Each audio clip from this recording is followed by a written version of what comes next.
Meeting to order. This is the subcommittee, Finance Subcommittee of the Holyoke City Council. I am Joe McGivern, the chair. To my left, Peter Tallman, member.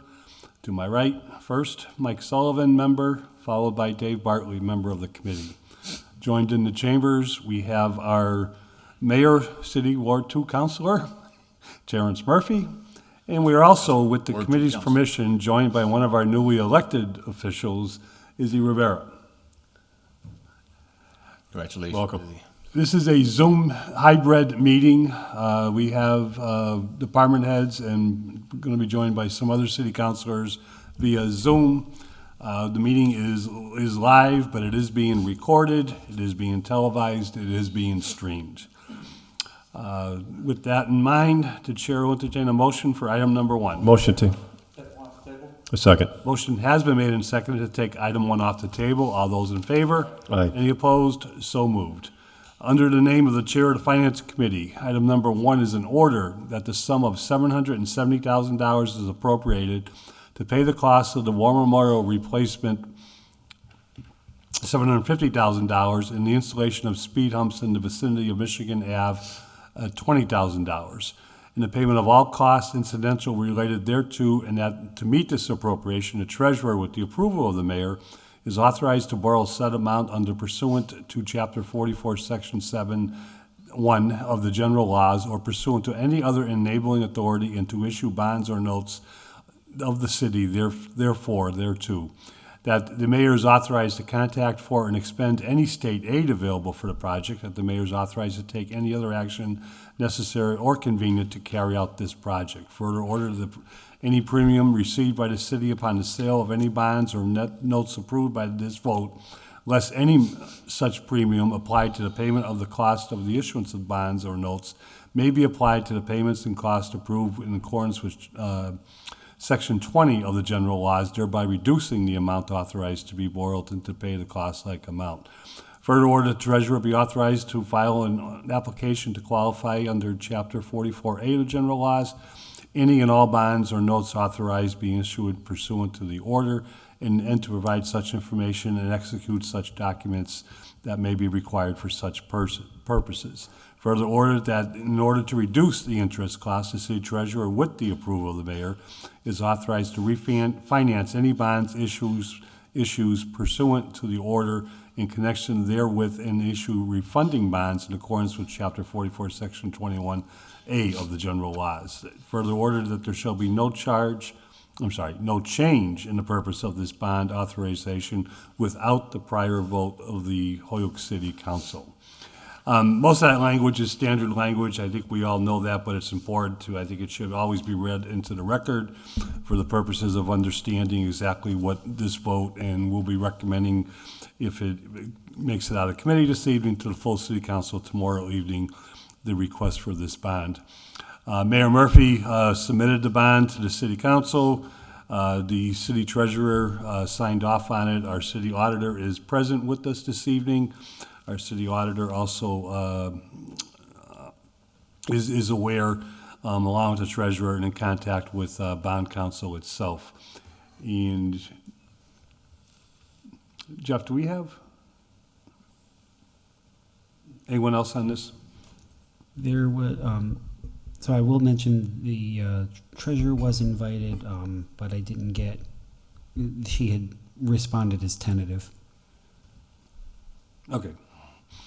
And we are expecting from the War Memorial Commission, Chris Sims, to be joining us shortly. Councilor Murphy. Thank you, Mr. Chairman. So first, I'd like to make sure we make an amendment so we are not appropriating the cost of War Memorial replacement. We're talking about War Memorial roof replacement. I read the agenda, and I apologize. I just want to make sure that... No, I have a copy of the actual bond, and thank you for pointing that out. I just, it's to pay the cost of the War Memorial roof replacement is correct. Okay. And we don't have to amend it. We can't amend it. That's the actual, what was submitted, okay. And we do have that in front of us. I just want to make sure we got it. No, thank you. Right, so that we don't end up... My mistake. So if I can, Mr. Chairman. Please, Councilor Murphy.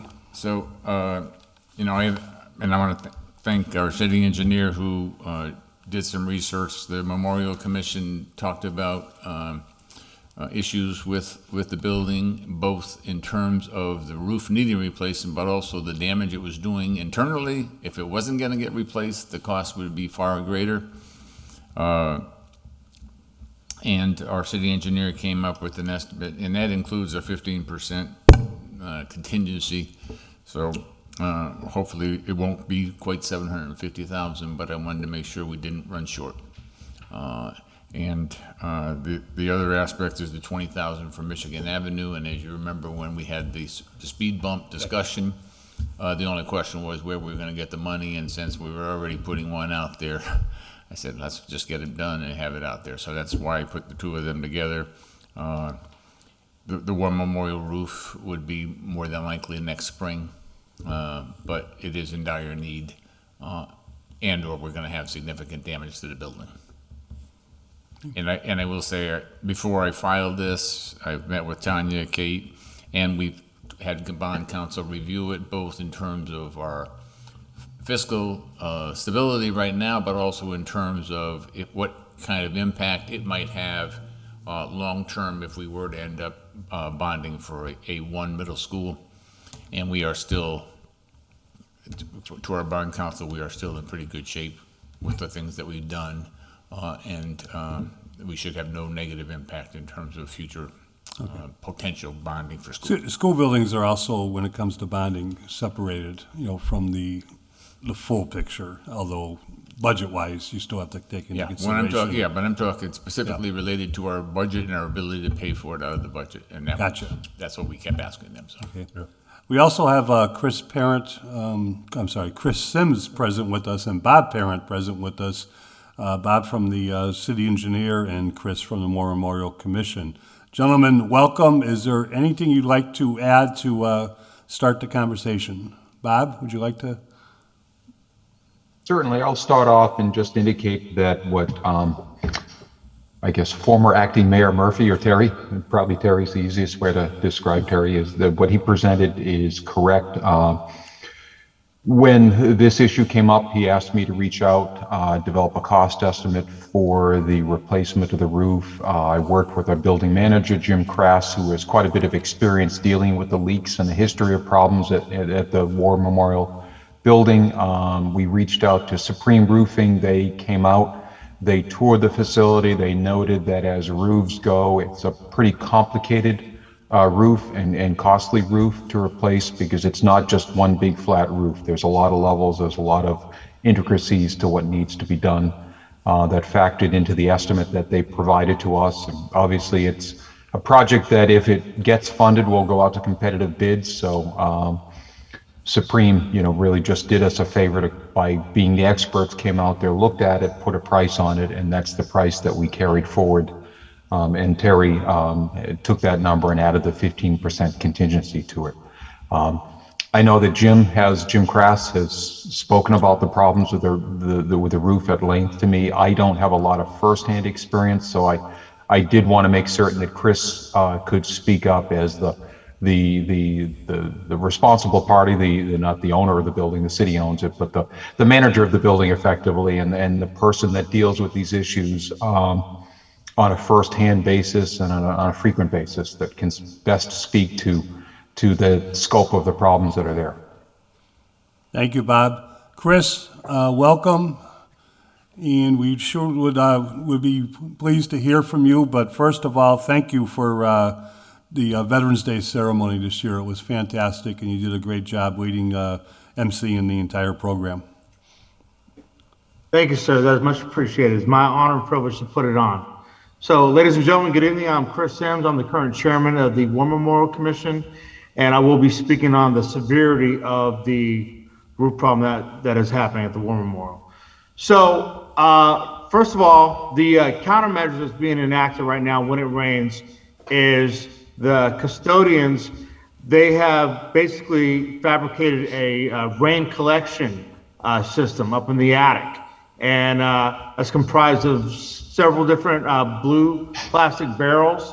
And once those barrels fill up, they wheel it out and they dump it outside. If that is not stayed on top of, it will continue to leak in other parts of the building. And then also, because it seems like some of the water is coming in from multiple angles, even when they're doing that, there's still standing water that makes its way into the basement area, where the former auxiliary police division, they take up residence.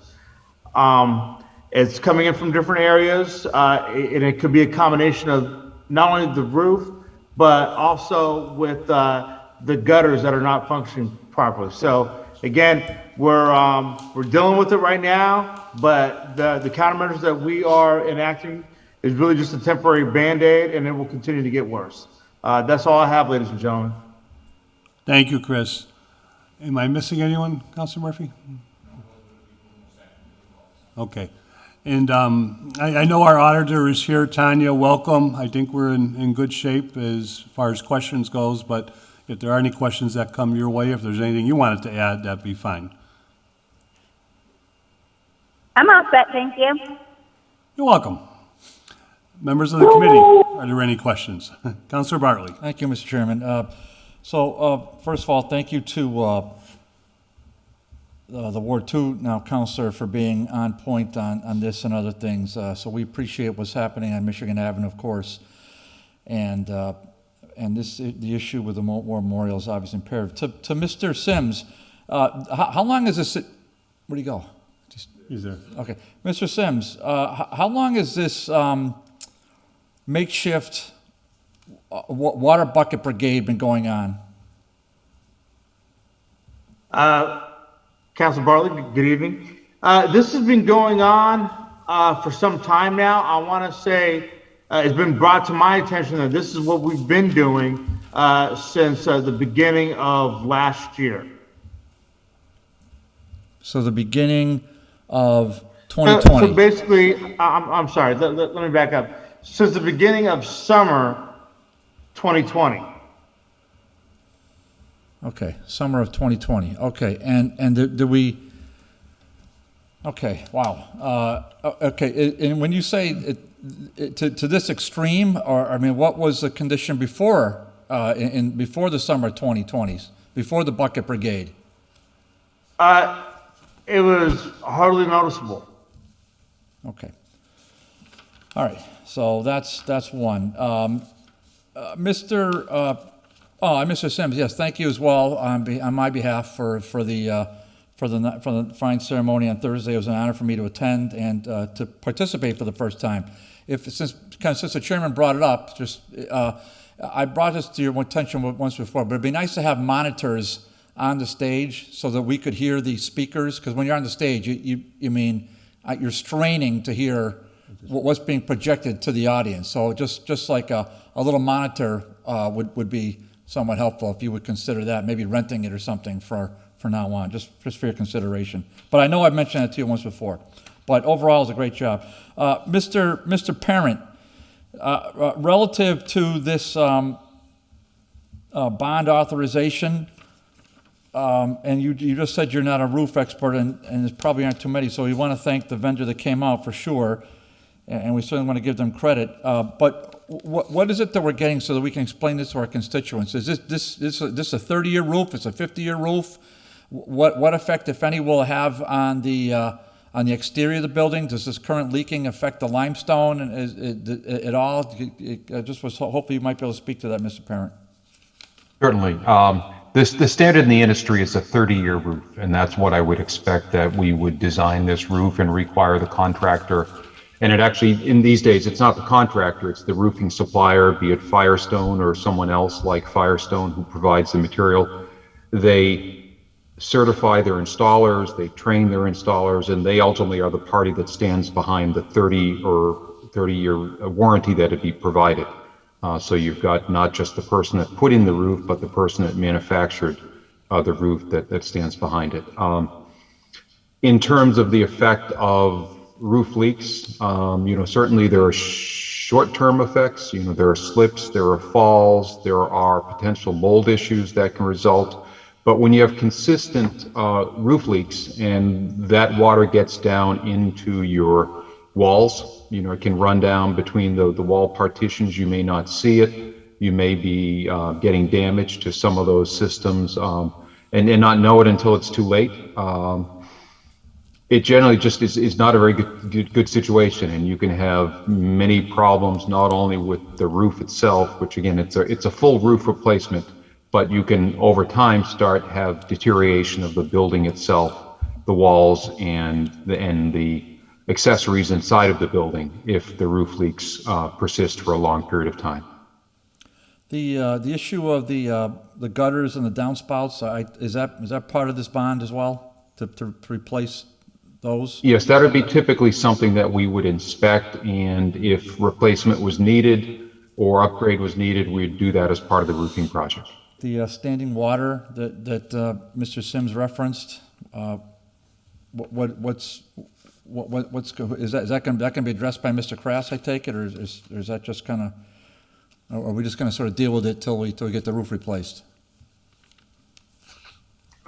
You speaking of the standing water in terms of inside the building, or? Right. Yeah, currently there's standing water according to Mr. Sims. Basement. Yeah.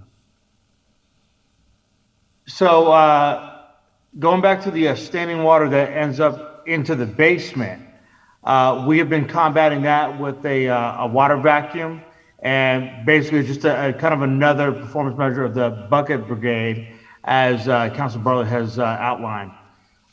So we've been combating that. We've been staying on top of that and maintaining as much water as we possibly can from being in there for a period of time. So usually, as soon as it rains, we already enact our performance measures of getting that water back up and getting it dried out. I guess you have to. Mr. Parent, just switching gears to Michigan Ave. What's our what is this? The $20,000? What's that? Four sets of? No, that would be 2 speed humps at the locations that we did the pilot. Okay. They're about $10,000 a piece, and is just to briefly recap what we have presented at the previous meeting. You know, we saw very good results. In addition to lowering effectively the average speed, we tremendously brought down the high speeds. We didn't have the people who were driving 40 or 50 or 60 miles an hour through there. We had everybody generally, driving at least close to the speed limit. And so we slowed everybody down, and we really helped to eliminate the very high-speed drivers from coming through that neighborhood. Yeah, that's something we really appreciate you researching. Really appreciate Acting Mayor Murphy for showing up to work and actually showing up on site when the time came. Terry met me on site, and the DPW workers were there. But that's what happens when you show up to work on a regular basis. So people actually get stuff done. Thank you. Councilor Tomlin. Yeah, thank you, Mr. Chairman. Bob, thank you for bringing this forward to us, and I know the importance of this roof for the building that's been there for quite a few years that we got to take care of. When they started in the spring, what is the time frame it takes to approximately to get the roof done? It's tricky to predict, because until the project is designed and put out to bid, I'd love to say I'm going to guarantee they start on June 1st or May 1st. In this current bidding climate and construction climate, I can't make any promises regarding when a contractor would be able to start. But once they start, it would probably be 2 months start to finish maximum in terms of getting set up and getting torn down entirely. It would probably be actual closer to 30 days of actual work, but Right. Things tend to take a while to get going, and then a while to ramp back down again and get cleaned up when it's all done. Okay, because I know last summer and this summer especially, we had a lot of rain, so I can see, well, this can be a problem, how the longer you wait to get this taken care of, the more damage can be done. And I want to thank Chris Sims and the work they do with the custodians to try to take care of this issue in a very important building that hopefully we'll have for years to come. Chris, I want to ask you a question on the building, the custodians. How many custodians you have now in that building? So we have 2, and they rotate halfway throughout the day. So we have a morning custodian, and then we have an afternoon custodian. Okay, and the reason for that is because they are also allocated by DPW for other sites. One of the other sites would be Holyoke PD, another site would be Wisteria-Hearst, and the other site is the senior center. Okay, but they're both full-time positions? Correct. Okay, and you feel that the work is being done, that needs to be done, or do you feel could be short bodies in that building? Honestly, I feel like everything that I ask of both of those custodians, it gets carried out, and so it does suffice. Okay, appreciate it. Great job at the Veterans Day ceremony the other day. Good work. Thanks again, Thank you. sir. Much appreciated. All set. Chris or Bob or both. Chris, my memory is the standing water. It's a flat roof, like you said, with multiple levels, but it's the standing water has always been an issue on this roof, the way it was designed. Will the new design address less standing water or a way to get rid of the standing water? You know, right now the leaks are the problems, but is there going to be a better design roof or design roof that won't have this standing water? Do we know, or can we? I can speak up on that, and if Chris wants to add to it, certainly feel free. You know, the standard practice these days on roofing projects, even on flat roofs, is to come in with what they call tapered insulation. You know, the styrofoam insulation that you have to put in to meet building code requirements.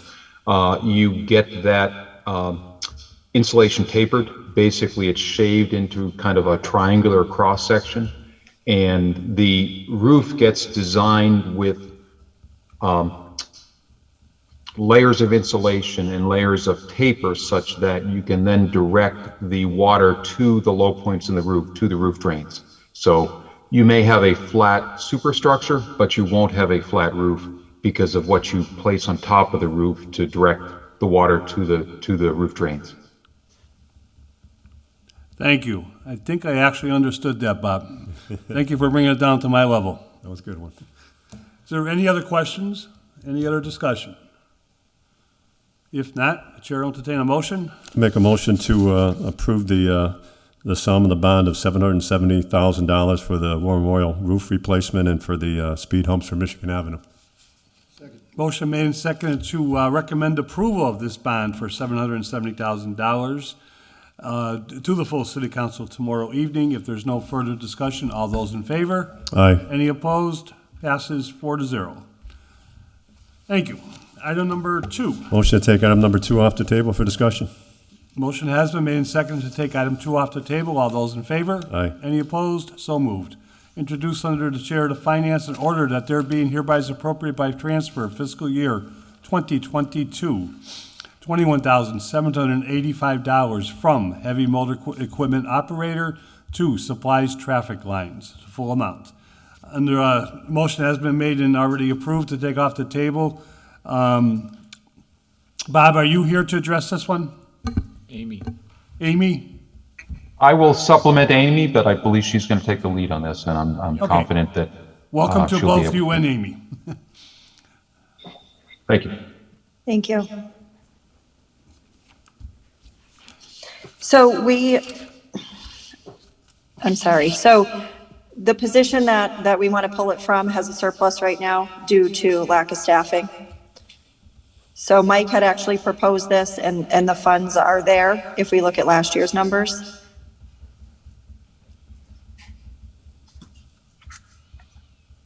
And the reason for the request, I don't know if you want to expand upon that, Amy, in terms of where the funds are would like to come from and where to go and what we're planning to do with them.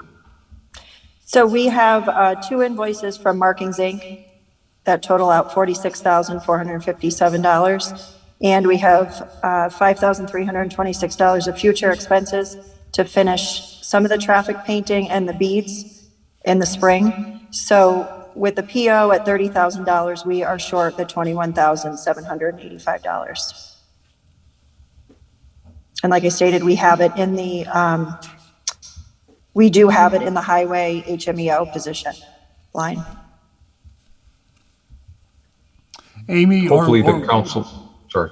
No, go ahead. I was going to say, hopefully councilors have seen that over the past couple of months, we did get a lot of the long lines painted in the city. It's been a long time since we had painted some of those, so they were they were desperately in need of getting painted, and we've got the majority of them done right now.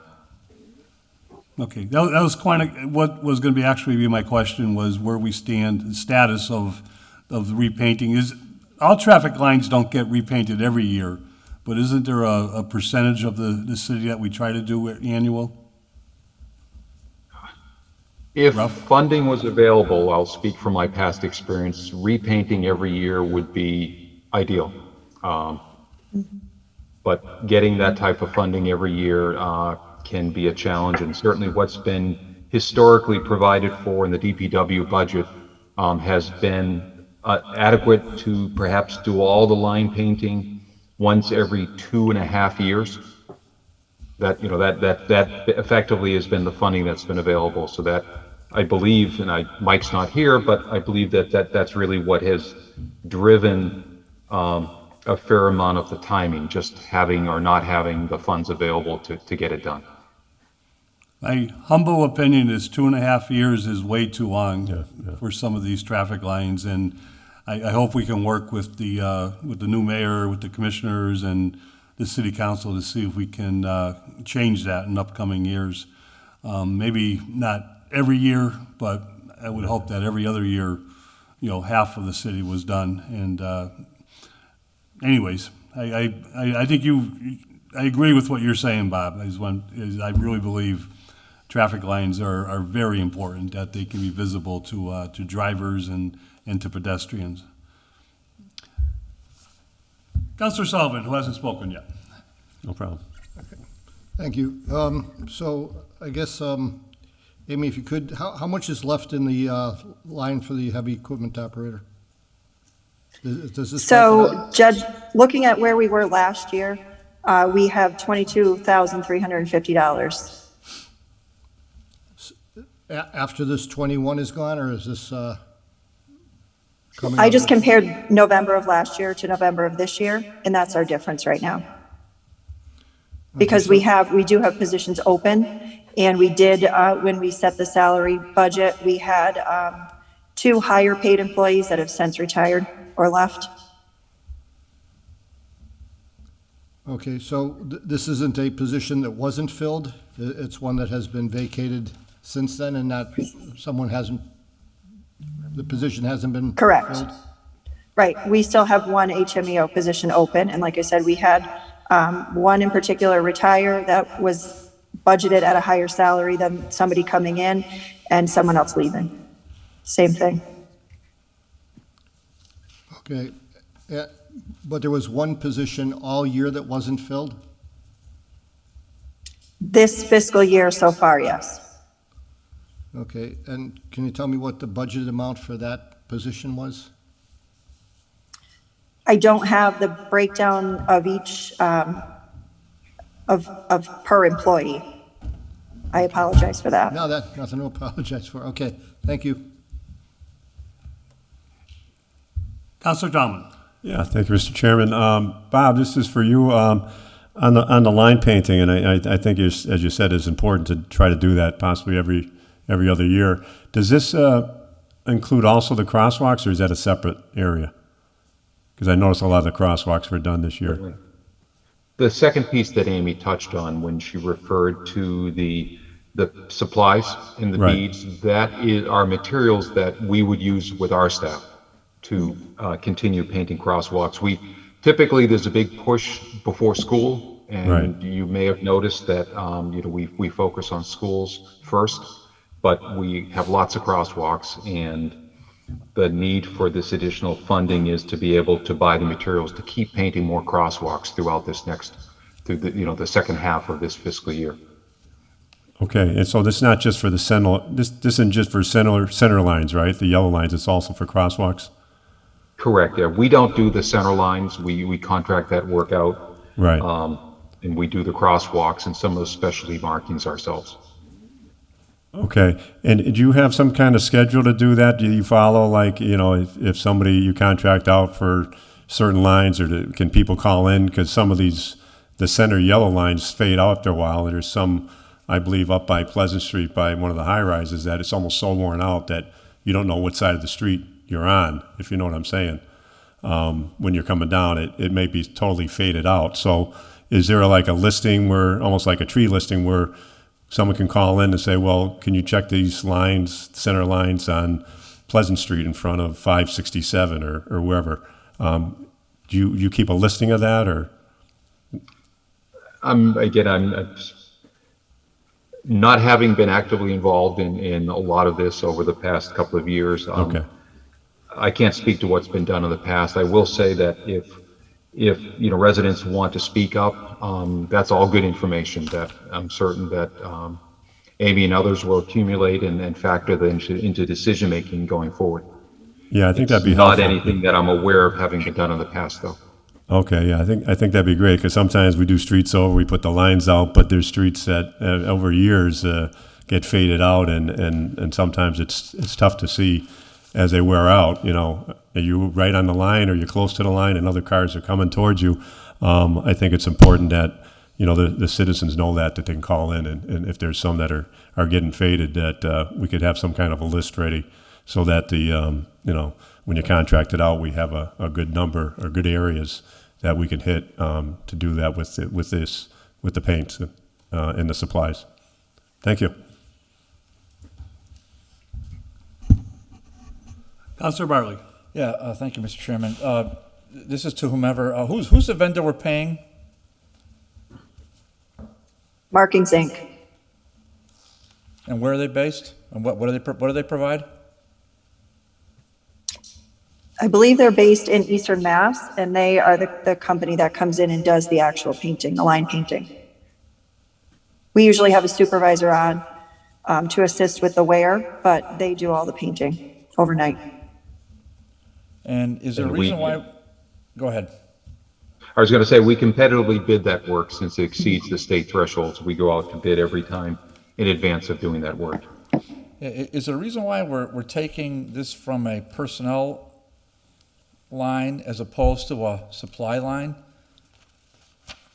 a line item?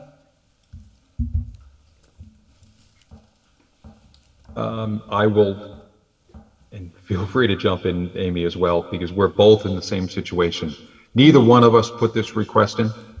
Mike had put this in while he was still the superintendent. I would expect that he sought, or he identified this as potential funding source because it was a known underrun. We were not going to ever spend that entire budget, even if we were able to hire that person tomorrow, or the people tomorrow, to fill that position. So we had a labor line item that we knew we were going to underrun, regardless of what happened going forward. Whereas supply budgets, we don't necessarily know what the needs for those supplies are going to be over the next 6, 7, 8, 9 months. Whereas the labor, again, we can predict with certainty that we have been down on labor for X number of months. As a result of that, we have spent less money, and therefore there's a funding opportunity that is available there.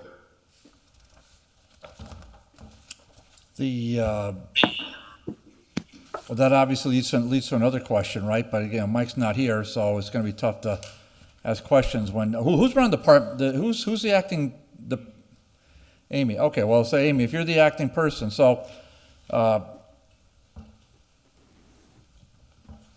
I mean, I'm just mystified why do we over budget for this line item then? For the heavy equipment operator? I mean, Amy, did you help Mike prepare the budget? I did, and we prepared it with the number of positions that we were allotted, and it just hasn't been filled. We have a number of positions that have not been filled for various reasons. Mostly, we're just not getting the applicants. Okay, so I guess my opinion would be on this, that I would generally not vote to support this because this has nothing to do with personnel. It has to do with supplies, and you as department heads, whether you're acting or not, should be able to make a transfer within that same sphere as opposed to crossing from personnel to supplies. I don't understand why this is before us in this form. So I mean, I understand we want to pay the vendor, and that's great, but if we're gonna, I mean, I guess we'll have to support it now, only because we're in a transition period. But I really hope going forward that whether you're acting as it or whoever gets the job is got to, I mean, the budget's there for a reason, and so I don't know why we're I know it may sound like a technical point, but it's more than that, and because this is not the first time this has happened. I'm not saying it's your department regularly, but it shouldn't happen often. But one last thing for either one of you, the line painting. What line item is on the budget? Do either one of you know off the top of your head? I do not. Okay. So, okay, could somebody maybe just shoot us an email tomorrow? If I could, Counselor Barley, our auditor has her hand up. Oh, okay, go ahead. Tanya?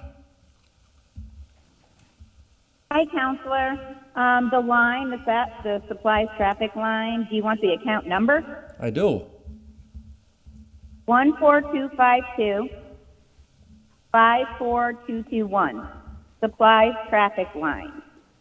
And I also had something to add to this discussion, if you don't mind. I just wanted to say that we have to remember. Can you hear me? Yeah. Yes. So I just wanted to say that we did pay almost $300,000 of invoices from fiscal year 2021 with our expense line. So I'm in support of this transfer because I do feel that they're going to be short already based on the action that we had to take to make these previous year invoice payments. Thank you. That's all I had to say. Counselor Barley? All set. Thank you, Tanya. Amy, thank you. And just for tomorrow night, I have to make a report. Can you just spell your last name for me? Yes. CHRZANOWSKI. And now pronounce it. Shanowski. It looks worse than it sounds. That's not bad. I'm sure, I apologize in advance if I butcher it tomorrow night, but we appreciate your help this evening. To you and kind of to Bob, but maybe Amy, more to you. The answers you've given us are the answers we need. The future of this fiscal year, you're still trying to fill heavy motor equipment operators, correct? Yes. Okay. If you hire one or two, I'm not sure how many, will there be enough money left in this line item to pay for the rest of the year? There will, yes. Okay. Thank you. Any further discussion? Counselor Sullivan and Counselor Tallman. I'm all set. Counselor Sullivan. Yeah, Amy, the full complement was for 12. Sorry. Amy, the full budget, I found the line item now is for 12 employees. How many people do we have right now as heavy motor equipment operators? And the highway department, I believe we have 10. All right, so we're down 2, right? Mm-hmm. And per my, Yes.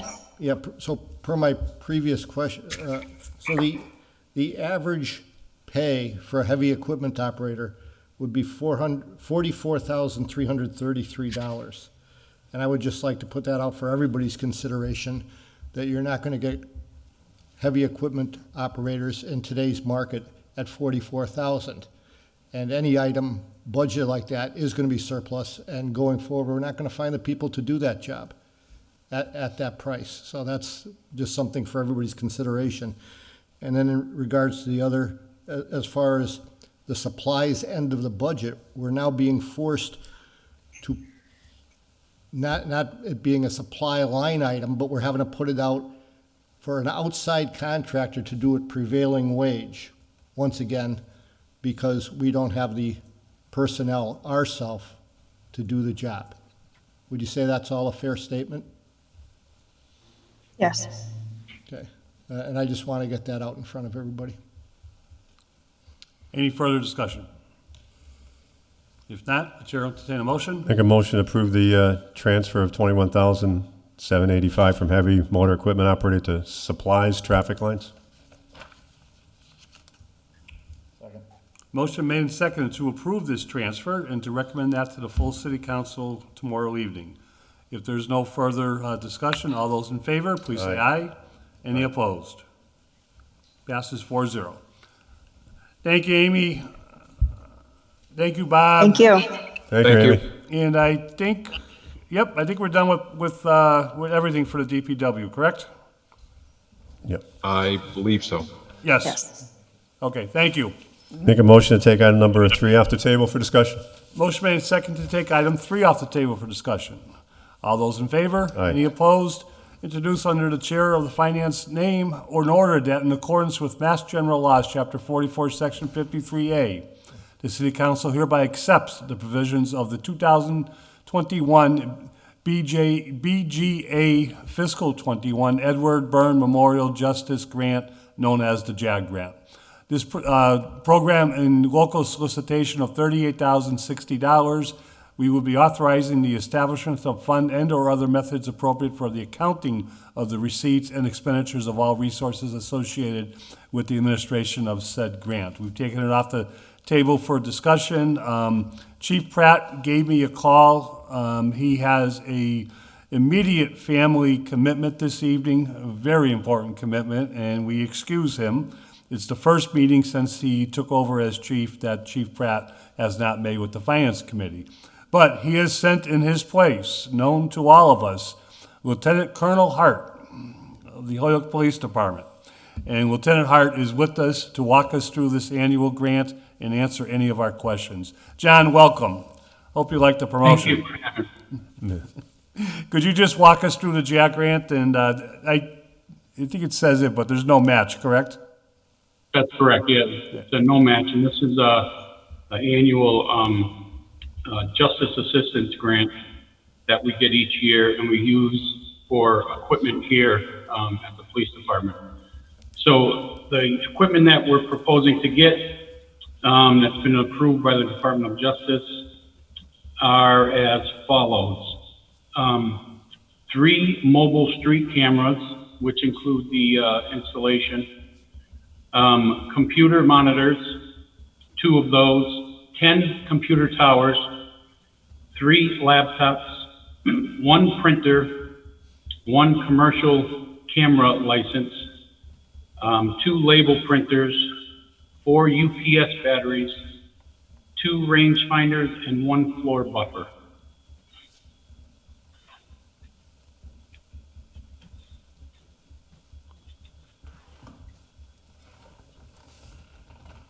Okay. It just caught my attention on everything. I missed 2, but going backwards from the bottom, the floor buffer, a rangefinder, and what was? UPS batteries, they're backup batteries. 4 of those.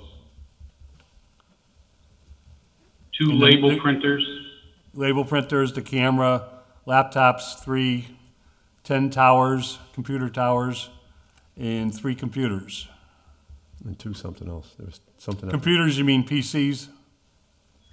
Our 10 computer towers, we have probably close to 100 here in the department, are actually desktop computers, 3 laptops, and 2 computer monitors.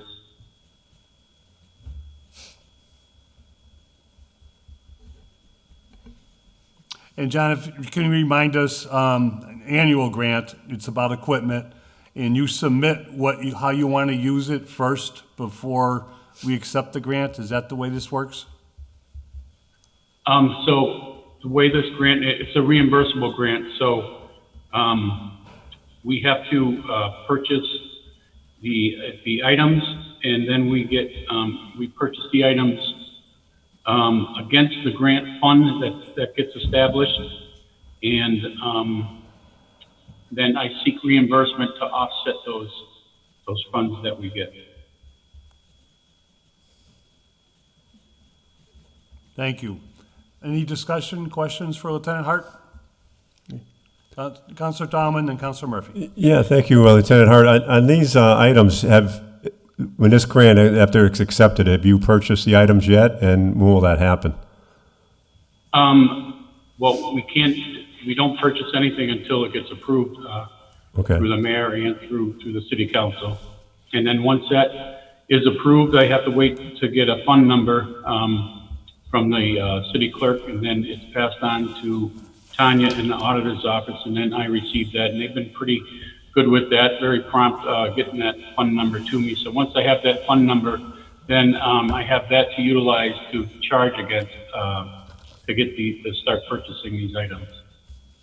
Okay, and you're aware of the issues that we had with grants over the years, so this will be closed out, in time, so that there's nothing left over, or, with the issues we've had with grants before against Yeah, our so budget. normally these JAG grants are 3-year grants, and I try and close them out in a year, so we haven't had any issues with these grants. Okay, appreciate that. Councilor Murphy. Thank you, Mr. Chairman. Lieutenant, I know you're talking 3 mobile street cameras. And obviously, we have cameras in a number of locations, but the mobile cameras give us an opportunity to be more aggressive in areas that we're having problems with that don't have permanent cameras. Is there a reason where you're only getting 3? Are they, and how expensive are they? Well, so for the 3, it's about $8,500, and that's with the cost of the Genie helping us install those. And each time we go to move those, it'll be another installation cost. Like I said, they are mobile, but we're trying to, like you said, utilize them in emergency situations and in locations that we have hotspots and stuff like that. So even though they're mobile, we're pretty much putting them, for a while, they're going to be in one location. Potentially, we could Yes. move them, but then you would be paying the G&E for relocation. Yes. Okay. So they would go on to, I'm assuming, G&E poles, or is that the idea? Any location, they could go onto a side of a building, if Okay. it's a city building, or if we get permission from the owner of that building, they're mobile, so they can be pretty much put in any location. Okay. Okay, thank you. Any further discussion?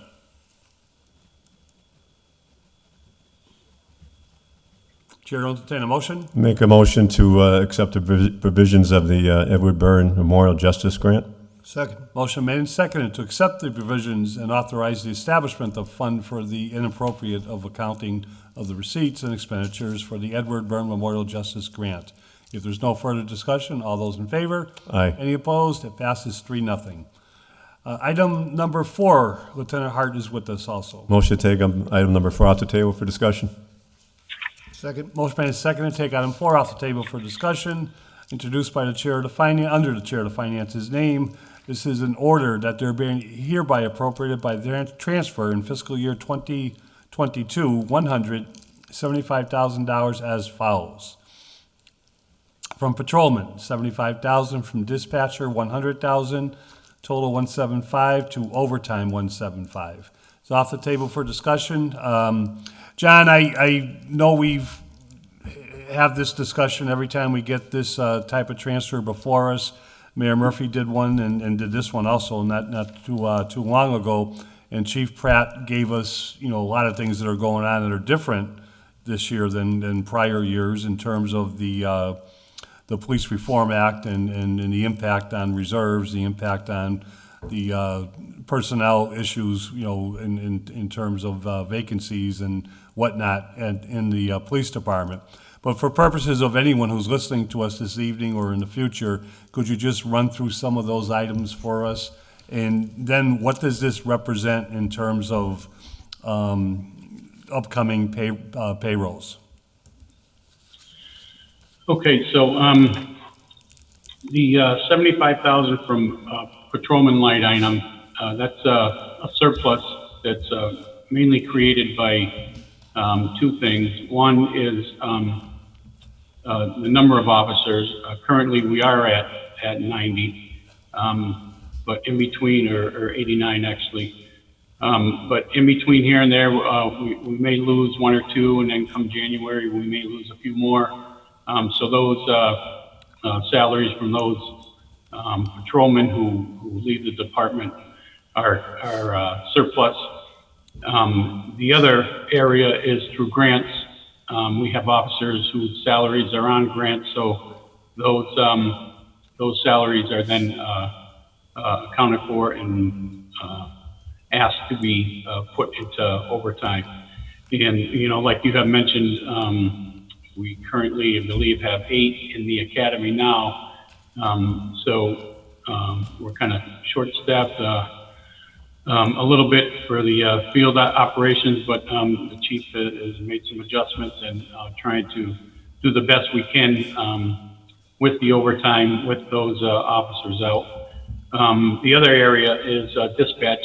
As you know, we had the PSAP grant that covers a lot of the dispatcher salaries and training and equipment and overtime. So that's where the other amount of money in $100,000 that's going to be put towards the overtime line item.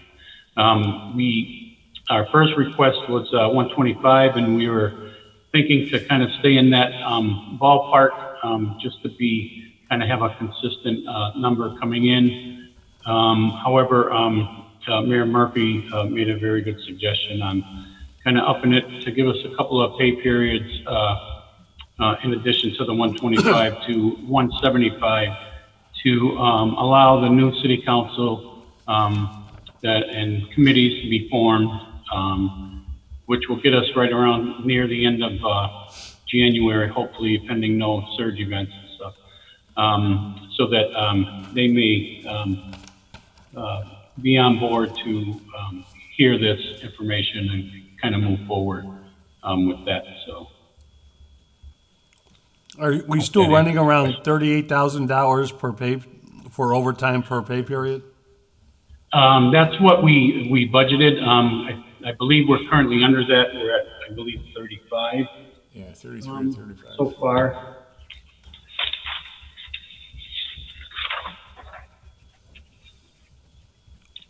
Yeah, so to date, yeah, we're at roughly 35,000 a pay period, which is 3,000 under. And after this pay period, which already ended, will leave us with a balance of 39,000.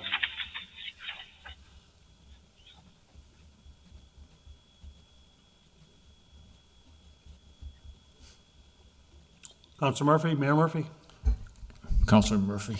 Mayor Murphy put this order before us. Okay. So, thank you, Mr. Chairman. Thank you, Lieutenant Hart. And I met with the chief, and I think Lieutenant Hart sat in on that, if I'm not mistaken. 2 things. You are correct. We are having issues with the Police Reform Act in terms of trying to get recruits. We have had to, and having reserves. I did appoint 1 new reserve last Wednesday, I believe. We now have only 2 reserve officers. We are down, and we have, as Lieutenant Hart said, I think 8 people at the academy. So, you know, we're hoping to be able to stay close to the 90, but that's pretty iffy the way things are going, and the number of people signing up to take it and try to get into it. We are having some difficulty there. But as we went along, it's about 35,000. And let me also make when we did this, the overtime for FY22 was less than we had spent for FY21. So I want to emphasize that. I think that was the October 27th report. At that point, we were about $6,000 less than we had been the previous year, despite the fact that our numbers in terms of people are down, especially reserve officers, which have helped us save on overtime in the past. So this total $175,000. The goal was to try to get it so that we would cover the next 5 payroll periods. Which should get us into end of January, early February, so that we didn't have to have an emergency meeting in December, and/or have the city council coming in, trying to deal with it right away and not having any time to really get a chance to review it. So that was the goal. And that's staying with the 35. The goal was obviously not to spend it if you don't need it, but let's have it there in case we do need it. So that's the compromise that the chief came up and Lieutenant Hart came up with when we were sitting down to discuss this. That's why I called the emergency meeting. Obviously, this needs to, if this passes tomorrow, we're in good shape till the end of January. Thank you. Any further discussion? Counselor Tomlin. Yeah, just briefly, Lieutenant Hart, could you explain again the E911 dispatchers, how you can take $100,000 from that? You said part of that money is grant money that they have in there to take care of some of their salaries? Yes. So that, Yeah, that's, okay, yeah, so that's not, that's every year. There's a number of areas that this grant can be used for, the PSEP support and incentive grant. Salaries one, overtime's one, equipment is one. If we've been, piecemealing equipment here and there in the dispatch center, so that's pretty much up to date. However, if there is some type of an emergency or shortage or something happens to the dispatch center, we would have to reallocate some of that grant fund money to cover the cost of equipment and stuff there. However, we've been fortunate enough to keep up with the maintenance and up to date with current software and stuff with all the computers with the use of this PSEP grant. So we're allowed to use this money to offset the cost for our dispatchers and their salaries and overtime as well. okay, so taking this money from the dispatchers won't affect them. This will be able to pay their salaries until the end of June next year? It's a certain amount of money that we get. It doesn't pay for their whole salaries and overtime for the whole year. But we'll definitely have enough money in the dispatch salary line item to have them go for the rest of the year, the 12 dispatchers. Yeah, and has there been a change recently with the dispatchers as far as hours worked, or is there something recently they had where there are more the schedules for them? Has it affected their salary at all? No, they have to maintain 16 hours of training each year, and that's covered through the other PSEP training grant. And we just recently had some retirees and people who left for other employment. So that's the reason why we have 4 part-time, or we have in the line item for 4 part-time dispatchers. So we filled that. So it's an immediate changeover. Once we go from looking for a full-time, we can pick from that other part-time line item for the dispatchers. Okay, and do you have the number of right now of the police overtime budget, what is left in there right now before this transfer? Is it down to almost like 10,000, 20,000? Yeah, like I said, this next pay period coming up, where we should be getting paid this week, came up to 39,000 for the payroll. So it leaves us 39,000, right around 39,700 for the next payroll. That's Okay. the balance we'll have. Okay, I just want to remind people that, I think it was 400,000 was proposed, and I think the council budgeted down to 250,000, which is, and I know as Councilor Murphy stated, there's less money been used on overtime in the past year or two than it ever has been, I believe. I remember years there was some years $800,000, $900,000 used in overtime, even more. So hopefully we can keep this, and I think this is a good thing to keep this in line at least until the end of January. For the pay for the overtime in the budget. So hopefully you can keep to that number with this transfer. Thank you. Counselor Sullivan. Yeah, John, do we currently have 12 dispatchers? I believe we do. Yeah, we just hired a couple. So we were going for a while without a full complement? Not too long. I think maybe a month at most, because we did have some part-timers that kind of transferred over. So I think we might be short a little bit in the part-time area, but I think they're looking to hire for those positions. All right, but currently we have 12 people there. Yes. Okay, thank you. John, I know it's an annual grant, and if I remember correctly, and tell me if I'm not correct, the city has to budget for the dispatchers and then reimburse the salaries as, you know, as we get through the fiscal year. Is that kind of correct? Yes. Yep. Because we know this grant is coming usually. Yeah. Usually, and there's always talk of it not coming and or getting reduced. Yeah, it's and sometimes it comes in late, and we're not able to charge off in the beginning of the year, and sometimes it gets so late that it's almost hard to spend to try and reimburse some of the dispatcher salaries going near the end of the year. So. Thank you. Any further discussion? If not, the chair will entertain a motion. I'll make a motion to approve the transfer, 175,000, 75,000 from patrolman and 100,000 from E911 dispatcher to overtime.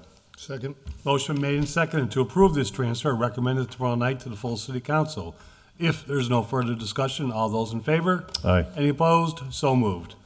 John, Lieutenant Hart, thank you. We appreciate your being with us this evening. Thank you for having me. Have a good Good night, night. Lieutenant. Motion to take item number 5 off the table for discussion. Second? Motion made and seconded to take item 5 off the table under the chair of the finance's name. This is an order that there be hereby appropriated by transfer fiscal 2022, $3,000 from pay local building inspector to overtime $3,000. Availability has been signed off by the auditor. Recommendation has been made by the mayor, Mayor Murphy, and it's before us with Mayor Murphy and our building department inspector. I can't even talk. Sorry, Damien. Damien Cody, our building department inspector, is with us. Damien, welcome. Could you just walk us through this? Sure.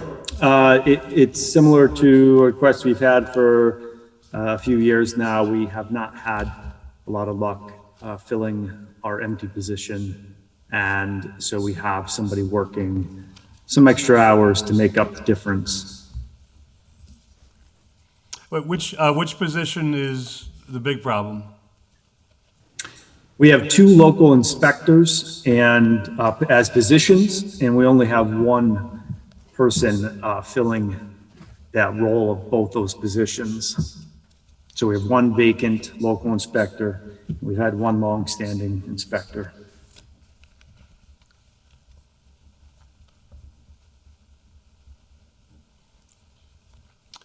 And with 1 inspector instead of 2, are you behind on the workload, keeping up with it?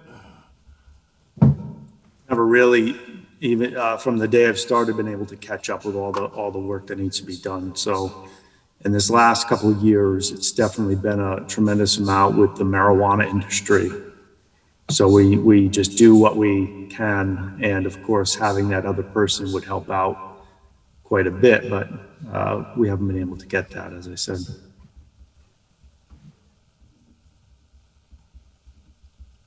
Any other discussion? Councilor Tomlin. Yeah. Thank you, Damon, for coming in. I think we might have had a transfer like this recently. Have we had a transfer like this in the past couple of months? Recently for an overtime for somebody in your department? I don't think in the building department, maybe time's moving on really quick, but we start out the year with $2,000 or $3,000 of overtime, and I only put it in when I know we cannot spend it if we happen to hire somebody. So I'm not taking the money out of the account. for the personnel line item unless I know we're not going to be able to use it. Right, and what's the issue with not hiring? Is it because of the salary, or because people just don't want to work, or trying to find a qualified person? Is there a reason why you can't find somebody? I think that's a question a lot of people have right now, but we've had this issue before the pandemic and the issue of everybody being out of work, but somehow nobody could fill positions. I don't really know. I know our salaries are lower generally than other communities, but for this one, it's not too much lower. Right. It might be the whole package is what I always argue is it's not just the salary, but it's your employment package. And we don't tend to have the best benefits and things like that. So not a big selling point. So I really don't know. There is a shortage of building officials across the state. So it's tough to retain people. And if there's any good jobs out there, people move on. Right, right. And how is this advertised? Is this advertised in some publications, newspapers? Is it in the MMA magazine, or is there a way that, you know, you can improve to try to get somebody, or is it on the website or wherever? You know, just trying to figure out any other way that This we could is, probably. sure, this has been, we've done all the standard things through the city, so website, I'm not, I think in the past, we've done the MMA, we've tried other avenues. We've actually, within our own office, taken job openings and we'll send somebody out to go post them places that we think people would pick them up. So the trade associations, things like that. And so we do advertise, I think, as widely as we can. And this has been open for almost 2 years now. It was open, like I said, before the pandemic. Yeah. We've gotten one application in all those years. And it wasn't somebody that we could consider. That's how sort of, dismal it is. Right. And this overtime money that goes to that one employee because he's doing sort of more work, extra work or something off his regular duty time, or is that how that works? Right. Only the local inspectors get overtime. Like myself, I don't get paid overtime. So whatever I do is just You do it for the pay. So salary. Right. this is just one position that qualifies for any overtime. Yeah, and not to get too intense and everything, but I mean, they just show you the work that they do and the extra work, and you just sort of figure out the amount that you get paid. Is that how that works? We actually use Google Calendar pretty religiously. So when somebody's working extra hours, they come in early or they stay late, and they put it in the calendar, and then we know when people are doing what they're doing. And as for us, our office is open. I think I can still safely say this, more hours than any other office. So there's a handful of us in at 7:30. So if somebody works overtime, they're typically coming in during that hour that I'm there anyway, or staying late. Yeah. Okay. Thank you. Any further discussion or questions?